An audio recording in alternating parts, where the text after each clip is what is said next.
the Drunken Pandas here, and today I'm going to be giving you my review of the Shimano Sustain 2500 FG. Some of you may be wondering why the box is a little off-color, and that's because I purchased the European version, not the American version. The American version comes with the kickstand, which to me is pretty useless because I don't really have a boat, but for those of you who have a boat, the kickstand pretty much helps protect the bail, and it protects the handle when you're placing the reel down on the ground, so for those of you it might be useful, but for me, no. What is good with the European version is that it comes with an extra spool, so it's pretty good. It pretty much allows me to place mono on one spool and braid on the other, which I really like. What else came in the box was warranty information.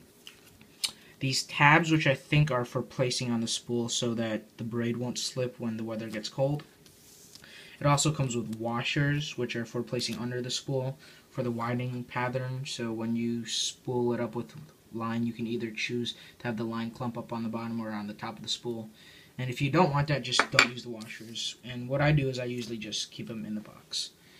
What else came with the reel was a reel bag, and finally the reel itself.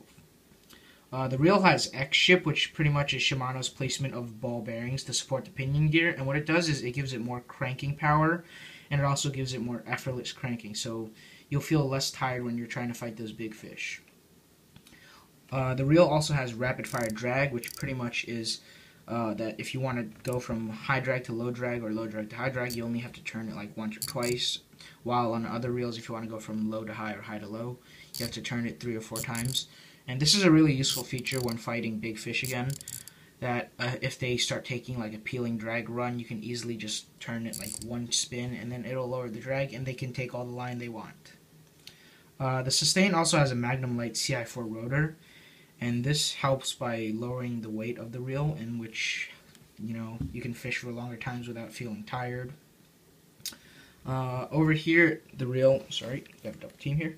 The reel also has a maintenance port. Don't know if you guys can see that well. Right there, that thing that looks like a screwdriver right there. Screwdriver head or something. What you basically do there is you can place grease in there and it'll pretty much grease up the whole reel. And it's for really easy maintenance. The reel also has 8 ball bearings, an EVA foam grip, and it also has a waterproof drag, so you can dunk this in water. I wouldn't dunk it in salt water because you might mess up the reel, but it's approved for saltwater use. But yeah, it's pretty much it for my review of the Sustain FG. It's a really smooth reel, and I really advise you guys to go out and get it. So thanks for watching, guys, and see you next time.